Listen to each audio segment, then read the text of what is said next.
রতুয়ার পীরগঞ্জে চুরি করতে এসে হাতে নাতে পাকড়াও চোর। গণপিটুনিদের শনিবার দুই চোরকে পুকুরিয়া থানার হাতে তুলে দিল গ্রামবাসীরা। ঘটনার সম্পর্কে জানা গেছে, রতুয়া ২ নম্বর ব্লকের পীরগঞ্জের ভাটিটোলা এলাকার বাসিন্দা নুরুল হকের বাড়িতে রাত ১টা নাগাদ চুরির উদ্দেশ্যে ঢোকে দুই চোর। কিন্তু পরিবারের সদস্যরা জেগে থাকে, তারা কোনো প্রকার চুরি করতে পারেনি। পরিবারের সদস্যরা বুঝতে পেরে হইচই করতে ধরা পড়ে যায় দুই চোর। গ্রামবাসীদের হাতে ধরা পড়ার পর দুই চোরকে সারা রাত একটি গাছের মধ্যে বেঁধে রাখা হয়। এমনকি গ্রামবাসীরা উত্তেজিত হয়ে দুই চোরকে বেধড়কভাবে মারধর করে। স্থানীয় বাসিন্দা নজরুল হক জানান, প্রতিনিয়ত পীরগঞ্জ গ্রামের বিভিন্ন প্রান্তে চুরির ঘটনা ঘটেছে, আর সমস্ত চুরির ঘটনায় এই সমস্ত নেশায় আসক্ত দুষ্কৃতীরা জড়িত। শুক্রবার গভীর রাতে ঠিক একইভাবে নুরুল হকের বাড়িতে ঢুকে চুরির চেষ্টা করায় গ্রামবাসীরা হাতে নাতে ধরে ফেলে। চুরি করতে না পারলেও উত্তেজিত গ্রামবাসীদের হাত থেকে রেহাই পায়নি চোরগুলি। অল্প বিস্তর মারধর করে তাদের তুলে দেওয়া হয় পুকুরিয়া পুলিশের হাতে।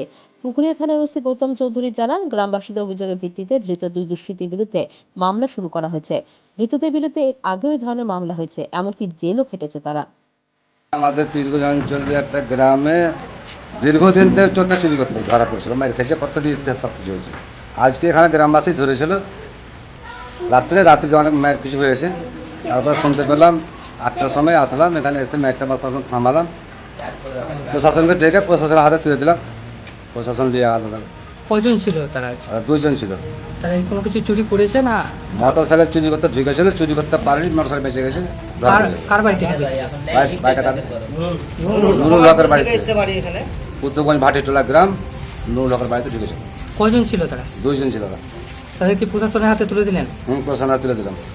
শুনতে পাচ্ছি, যেটা কোনো প্রমাণ করতে পারছি না, শুনতে পাচ্ছি যে আছে ব্যাপারটা, কে কোথায় বসছে, যাকে এটা তদন্ত করছি, বের করতে পারি তো প্রশাসনকে দেবো। সেখানে তারা নাকি একটা সিভিক পুলিশেরও নাম নিয়েছে, কি বলবেন? এটা জানি না, সঠিকভাবে বলতে পারছি কিনা, মেয়েরা ভয়ে বলছে না, কি আমি শুনলাম জিনিসটা, তো ঠিক আছে তদন্ত করবো ব্যাপারটা। আপনারা কি প্রশাসনকে এই ব্যাপারে জানাবেন? আমি অবশ্যই জানাবো। ইটের দ্বারা দিয়ে ঢুকে একটা ঝাঁপ খুলেছে, তারপরে তখন বারান্দাতে এসছে। তারপরে আমার বাড়ির লোক পেশাব করতে ছেলেকে উঠেছে, ছেলেকে উঠেতে গিয়ে ছেলে বলছে যে আমার কাছে যাব, ওর দিদিকে বলছে। তখন আমার কাছে নিয়ে গিয়ে দেখতে পেয়েছে বারান্দায় আর দরজার কাছে খাড়িয়ে আছে। কজন ছিল তারা? ওরা 2 জনকে দেখেনি, একজনকে দেখেছে। তাদেরকে আপনারা চেনেন? একজনাকে দেখেছে। ওকে আপনাকে চেনেন? হ্যাঁ, ওটা আমি চিনি।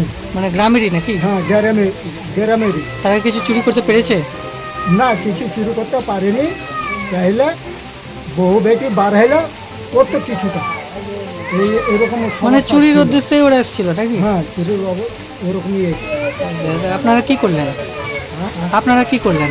এখন কি করবো, এখন লোকজন ওকে ধরে তরকারে বাঁধা চাঁধা করেছে, বাঁধা সাইধা কখন কেউ মারপিট করেছে, যে যা পেরেছে দেশকেও ওরা খুব ভালো করে রাখেনি, অত্যাচার করে রেখেছে, কার খাসি, কার সাইকেল, কার মোবাইল।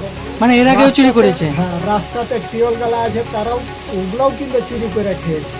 তার জন্য পাবলিক খেপা আছে, খেপা তখন ম্যাট্রিক করেছে, না করালে ম্যাট্রিক করেছে।